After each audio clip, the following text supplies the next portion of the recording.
Yeah, I wanted to talk to you because it's International Women's Day, and you've been doing a lot of things for women in NDT. So, what should we know? What's latest thing that's happening for women in NDT?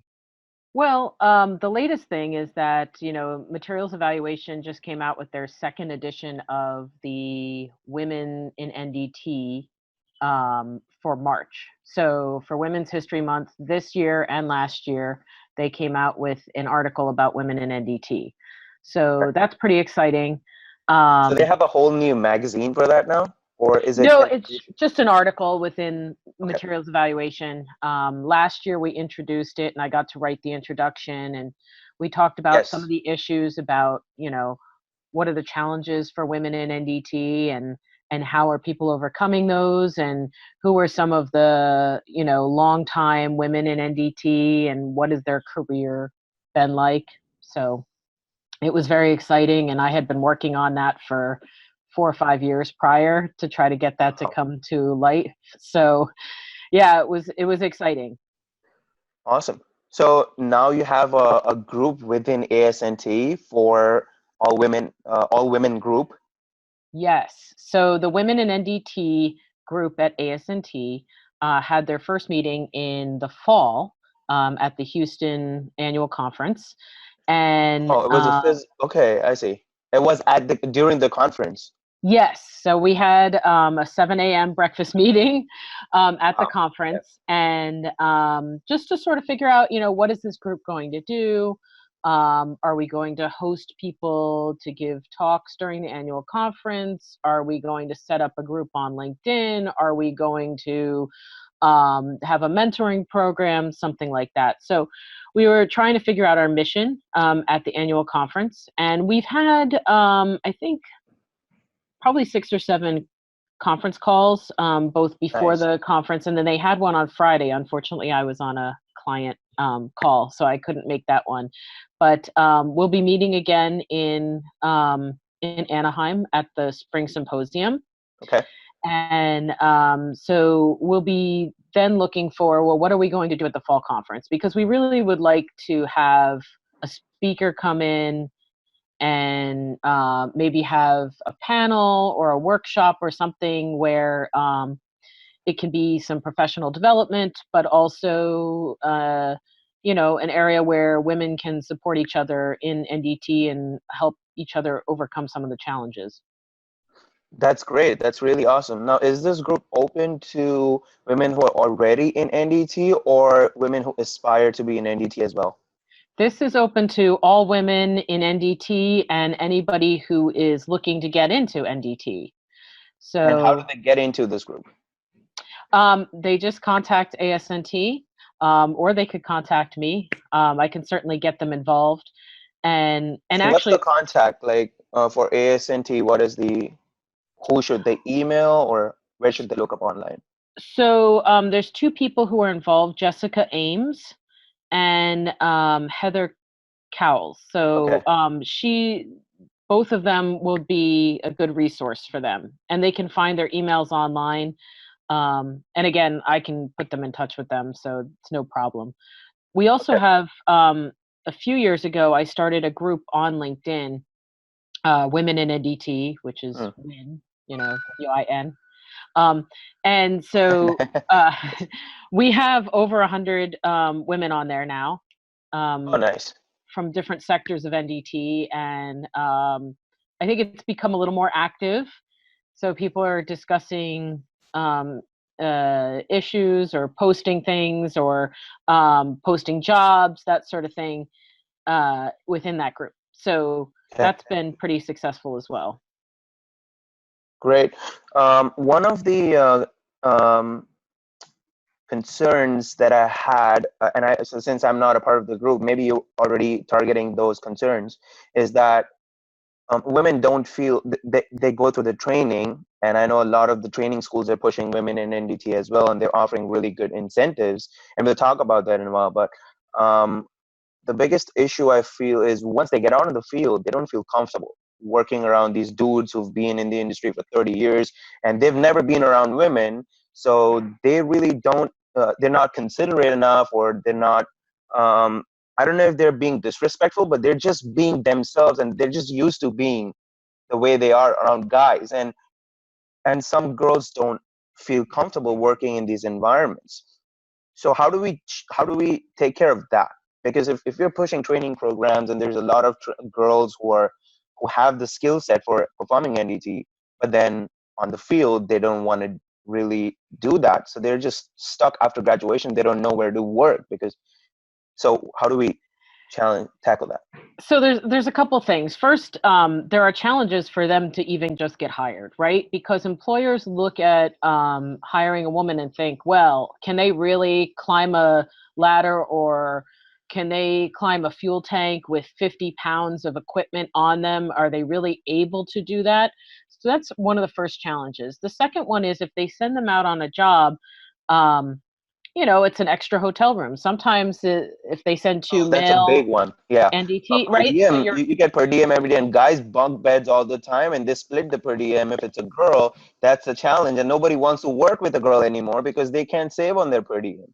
exactly, exactly. So it's a huge challenge that is not just part of the it's not just being uncomfortable around men, but or having an uncomfortable environment, but it's really a financial impact. And so an employer really has to be dedicated to wanting diversity in the field, and wanting a different perspective, and wanting the best technician for the job, regardless of whether that's going to cost them a little more on the bottom line.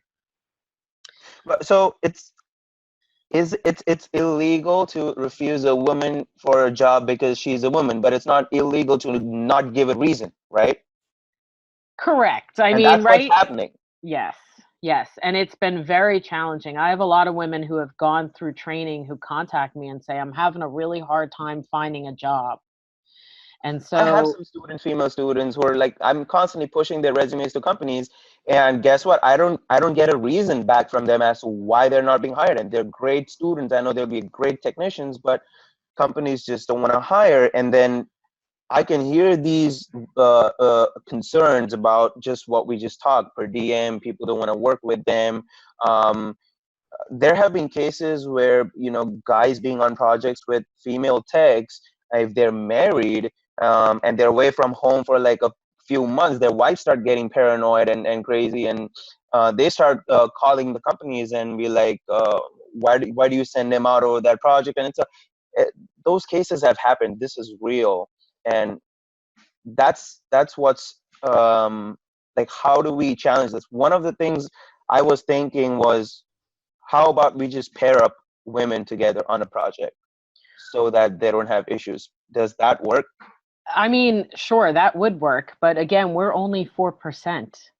We're only 4% in the industry, so trying to get two women to pair up is hard because there's just not a lot of us. And a lot of women are in the aerospace industry, where some of these challenges don't exist as much Mm, because women have always been in the aerospace industry.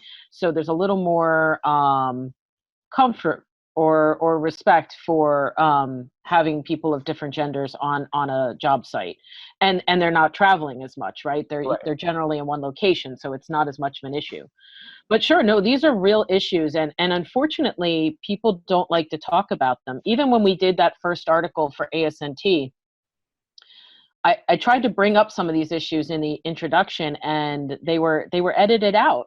And I said, and of course, we know it's not every man, but it only takes one to change a Right. life or a career. It Right. only takes one person to say, you know what, I'm done. I don't want to do this anymore.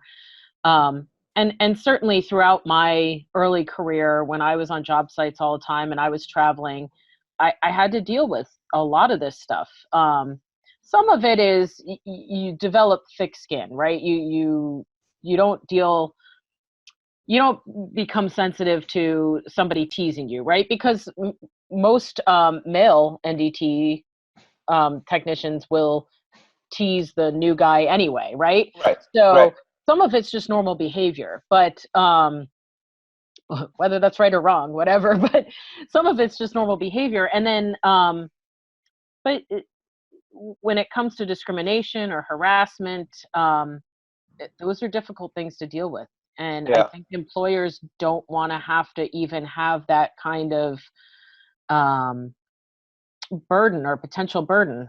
And so employers really need to be committed to this. And Yeah. some of it is incentivizing them, right? So um, one of the things we tried to do was come up with a recognition for companies or managers that encourage the advancement of women in NDT. Okay. And what's the recognition? What do they get?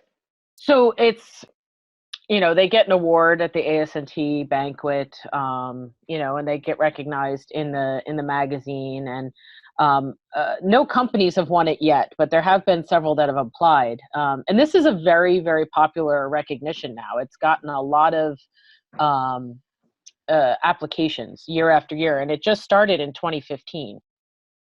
So why have they not won yet if there have been applications? Because there's just been better candidates. There's been some really great So somebody is candidates. winning, right? Like, Oh, absolutely. There's okay, been a winner every year because there's been okay, a okay. lot of applications. People who encourage through mentorship or through leading by example, they encourage women to go into the field of NDT. I see. Okay. Yeah. Um, so I mean, I would love to talk to my clients, like clients that I consult with, and let them know about this recognition program, because I know we're talking about these. I have some students that I always promote my students for jobs, and some of them are female, and they're having a hard time, just getting the foot in this industry. Especially, I'm in oil and gas, so that's one of the toughest industries to push women into, because at any point, since they're freshers, at any some point they have to be paired with a guy to be mentored on the field, um, and it's just that, like, I've talked personally with some guys, um, in a conference room, like we're just studying and we're just working on some NDT, and we were just talking about this. What if there was a girl in this room right now? How would the dynamics change? And um, that was a good conversation too. Like, I think sometimes it's really interesting to have guys involved in this conversation, because it was really interesting to hear perspectives from people who've been in this industry for a long time. What do they think? If there was a girl right now in the room, how would this conversation be different? And definitely the conversation would be different, no doubt, because when it's all guys, we talk really stupid stuff sometimes, and we don't give a we don't care about it as much. But if there was a girl, we would be a little bit more respectful about what we're talking, and we're more considerate. So Absolutely. uh, And I think it's generational too. So if you talk to somebody of my generation or older, you know, people are comfortable around us now because we've been around so long that the conversation doesn't really change when we're in the room. And whether for right or wrong, we're used to it. Does it annoy me? Sure. Um, there are certain times where I get annoyed by it, but I also know that I'm really good at my job, so I don't let it bother me. right. Um, there was a big story yesterday or the day before about the scientist at CERN um, over in Europe, and how he got fired because he basically came out and said, well, women aren't as good as men at physics. Damn. And yeah, and I mean, and I've heard that throughout my career, not about Yeah. physics, but about calculus or chemistry or whatever, to my face. Yeah. And so for me, it pushes me to do better, get the job done faster, be more detail oriented, be super organized. When I show up to a meeting, I have all of my information in front of me and I've looked at it 1,000 times because I don't want anybody to ever come to me and say, well, she wasn't as prepared or she wasn't as good at this because she's a woman.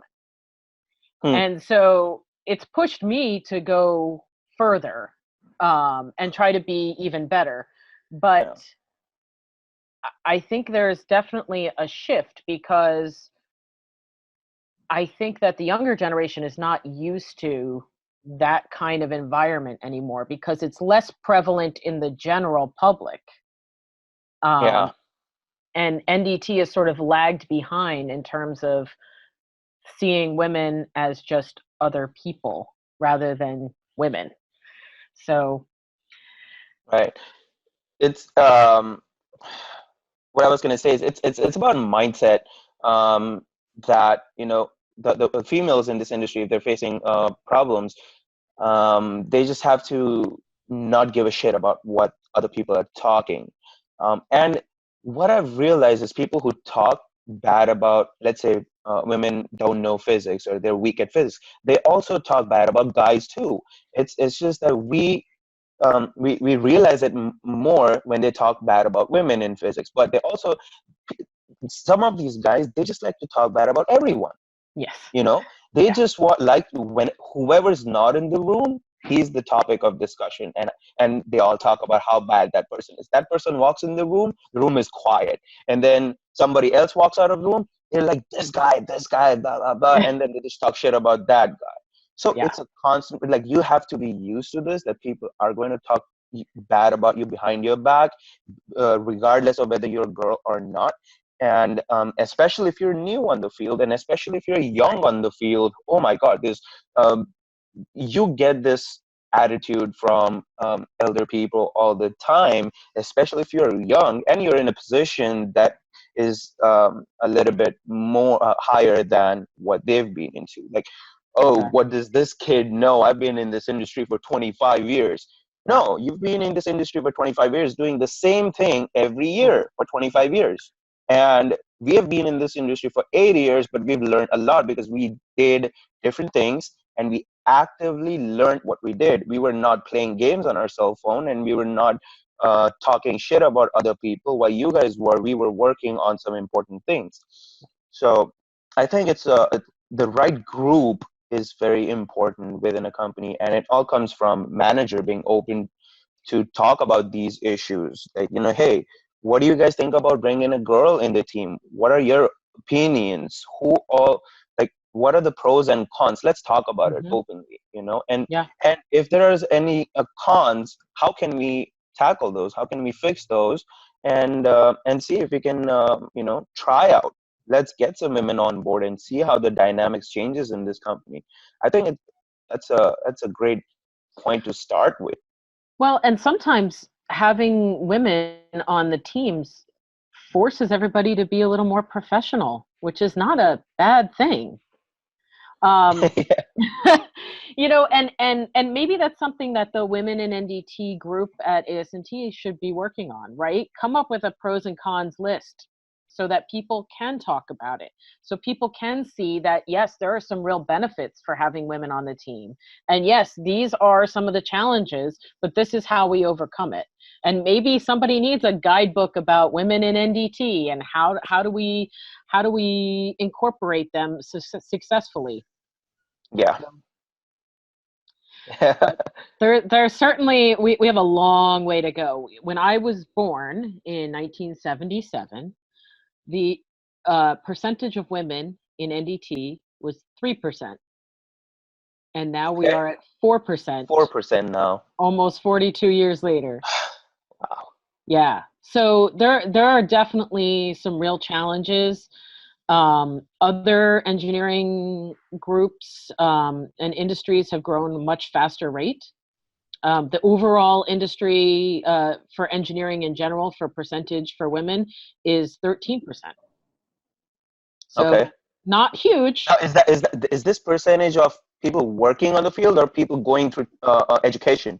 No, people working in Okay. engineering, right? So Okay. part of the I thought challenge. I read some study somewhere that the number of women going through tech schools and engineering schools has increased by a lot, but the percentage of women eventually ending up with the job is still not going up. And nobody's working on that disconnect. Everybody's working on getting more women in the education industry, and then that's growing business. But Right. the disconnect of landing them into a job and taking care of them in the field is the main issue. Right, and where the real disconnect comes is they will hire women.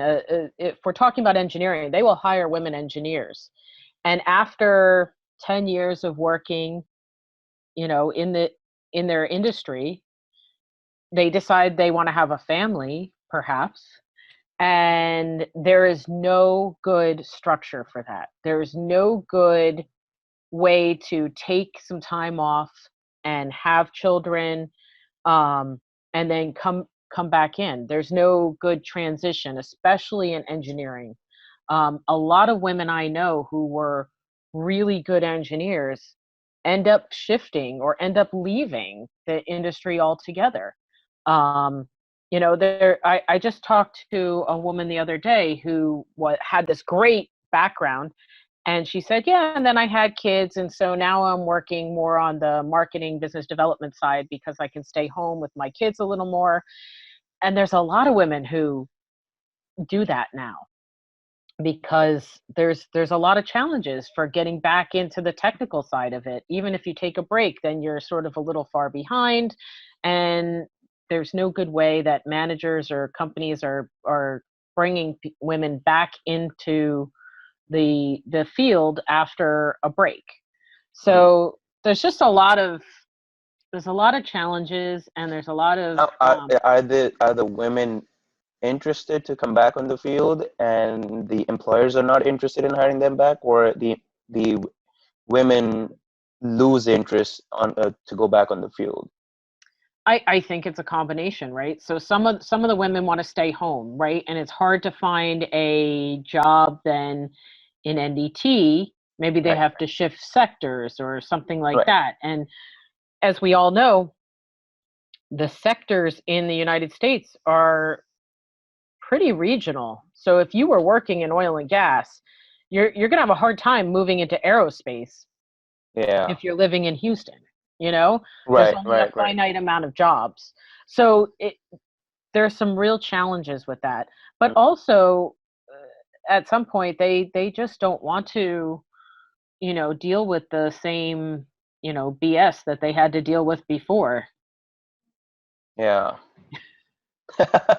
That's that's true for guys too. Like there's a lot of guys who would be like, I am done with this refinery work, man. I'm done with this field work. I just want to be home every day, be with my wife, be with my kids, and I Yeah. don't want this money. And yeah, that's a transition. That's a trend I see in a lot of the guys as well. People Hmm. are people don't want to be in the refinery industry, oil and gas industry forever.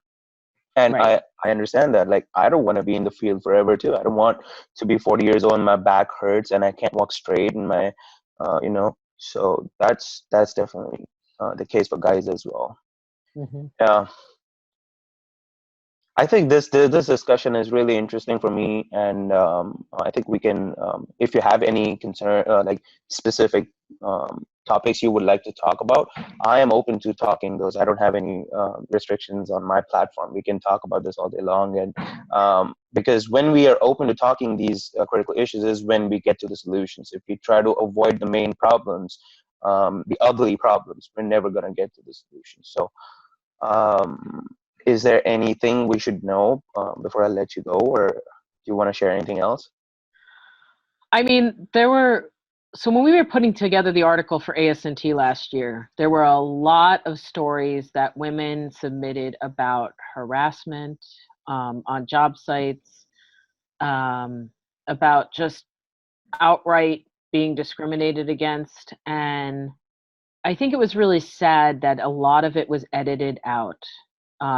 And from what I understand, it was edited out because they said it wouldn't be well received by the men who were members of ASNT. And I thought that was a really sad statement about their belief in the men who are members of ASNT and who are in the NDT field. Because I think it's not only about how women react to men but I think if we don't have an open conversation about it, you are telling the men in NDT that you don't believe that they can act like humans around Right. women, and that their mind is so closed that they can't see that there are some extra challenges for women in NDT. And it might not come from them, but it certainly comes from other people in the field. I Before I had kids, was very involved with AS&T. I've been for a long time. And an older gentleman said to me, "Well, soon you're going to have babies and we'll never see you again." And I was like, "Oh, Wow. hell no, that's not happening." So, uh, so yeah, these are like ingrained beliefs or traditions that have been ingrained in people's minds, and they subconsciously say that, and it's our I think it's okay. It's not their fault. They've probably always been around women who've done that, right. so we can talk about it and let them know, like, hey, no, there are women who want to get back into this into the field, and look what we're just, yeah. Yeah. And part of it is, and one of the reasons that I pushed so hard to have this recognition of advancement of women in NDT is because it draws attention to all of these women who have had these successful careers, who are pushing other people to go into the career. It also, we've had people nominate men for this, for men who are pushing women to come into the field. So it's it draws attention to the fact, and the more that we see these stories over and over again, the less weird or Hmm. unusual it becomes, right? So Yeah. it's part of the chicken and the egg. How do you get more women in and accepted into the industry without seeing more women in the industry? So that's part of the reason that this has been so important to push this forward, because otherwise they see the same five women over and over again, and they just don't accept that there are a lot of women out there working in NDT and really contributing to the industry. So I won't go into all the stories, but there have been a lot of times where even in a boardroom where the behavior has just been horrible. I mean, luckily for me, I have really thick skin. I came from New Jersey originally, and Hmm. you just sort of learn to deal with it. But it's not like in 2018, 2019, it's gone away. It hasn't. Hmm. It's there all the time. Um, but and one thing I'll bring up, and uh, it's sort of tangential, but we I tried to bring up also that we don't have a recognition for people who encourage people of color to go into NDT. Hmm. And that is a real deficiency in our industry. We don't have a lot of people of color. We don't have a lot of diversity there. And when I brought it up, I had a lot of pushback Mm. about, well, why do we need that? Why do we need an award just for people of color? And Right. I, it's that people still don't understand that by diversifying an industry, you get different viewpoints, you get different skill sets, you come together as a team and really uh, find solutions to problems, Yeah. different solutions that you Yeah. didn't have before. Yeah. And I think it's also interesting for team building as well. It's interesting for, if I have choices to work at two different companies, one of the companies is just one kind of people, and the other company has people from different countries, different backgrounds, different ages, all working together. I'm more excited to work in a company that is culturally diverse Hmm. than a company that is not. Like, there's a company called Mind Valley, and I've attended some of their events. It's a company in Malaysia, and they have people from 55 different countries working in their Wow. little office in Malaysia. And that's really interesting. And they're doing some really cool stuff. Like, if you look at their head office, it's just colorful. It's bright. It's exciting to work there. People Hmm. feel like I want to go every single day because I want to know what a Romanian talks about, what a Czechoslovakian talks about, what someone from Ukraine talks about. I've never interacted with these people before. And if I have them around me, it's exciting for me to work at a workplace like that. Yes, yes. And that's part of, I mean, NDT's got this whole image problem anyway, right? That we're old, stodgy, dirty.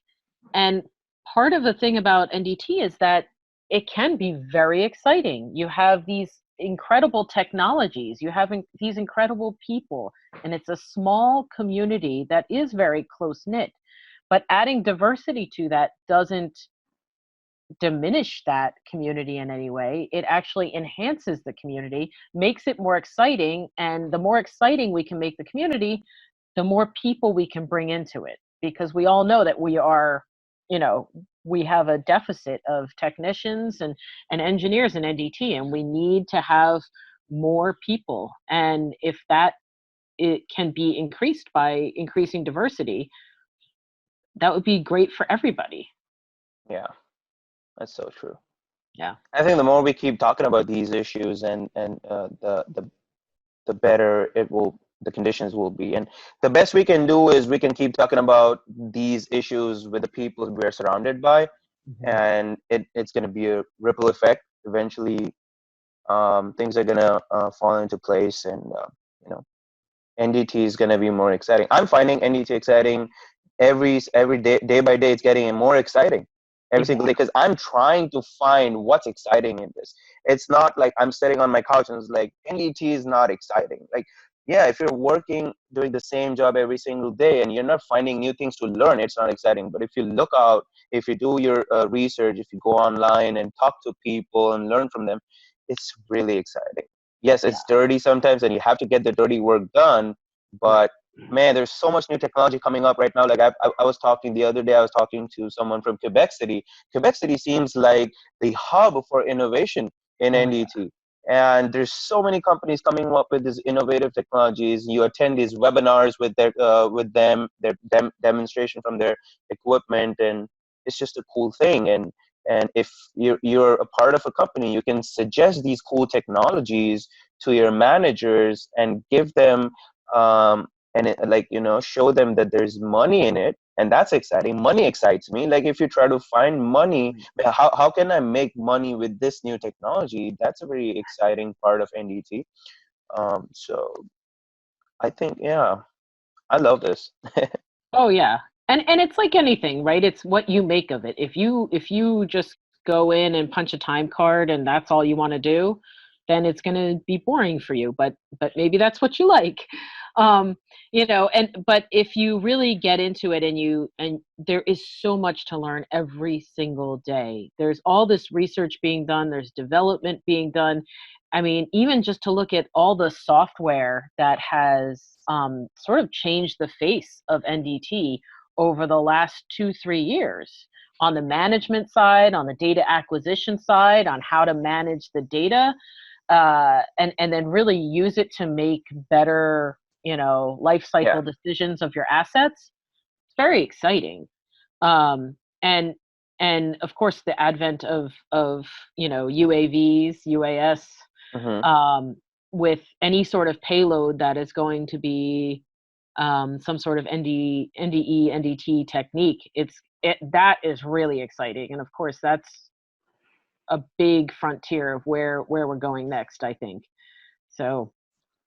I Yeah. think it's really exciting, and I think the more younger people who get involved, and the people who maybe who would have gone into computer programming, and who can see NDT as a viable option of ways to fulfill their own career, um, I think that's going to really change the face of what we're doing.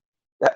So I have a lot of friends working in computer science, and I've been trying to pitch ideas to them about there's a lot of innovation that needs to be done in NDT, and how about we guys work on this project together? And I've been working on this app recently for phase ray guys and phase ray people, and it's I have no idea how to code, and I haven't done any coding for this app, but it is live now in Google Play Store, Ooh. and it's an app that helps you go through a checklist of things so that you don't miss any setup instructions on the field, and it has some images that help you characterize the type of the flaw that you're looking at. It asks you a series of questions, And based on the answers that you provide to the app, it'll tell you what the most probable flaw type is. I also added a new feature last weekend, was that you can have your company procedures in the app now. So you can have it on field if you want to go through the acceptance rejection criteria or any of your procedures. And that's not public, so you have to sign in into that thing. So it's only specific to your company. So all this thing, that's what's making NDT exciting for me, not just going every day in the field and punching my card and making money. Yeah, and of course, I'm doing this to make money as well. So I need to figure out how to monetize that app, which I haven't done yet. But that's the goal. Like, make it exciting first, and then figure out how to monetize it. So That's great. That's great. We should have a separate conversation about that. I think there's awesome, some opportunities to monetize that. So awesome. I would love to do that.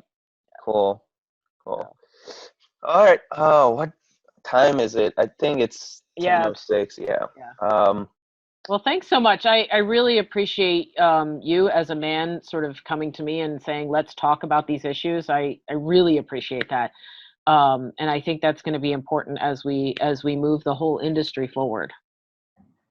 Awesome. And I'm gonna post the links to the groups that you just said. If you can send me the link Sure. to the LinkedIn group and your contact information where you would like girls to be contacted, I would post that in the description of the video, and I'll spread that to all my female students who should be a part of this conversation. Absolutely. That sounds great. And don't Awesome. forget to subscribe to Pratik's channel. Thank you so much. Yeah, I'll talk to you later. Okay. Okay, Sounds great. bye-bye. Thanks. Bye-bye.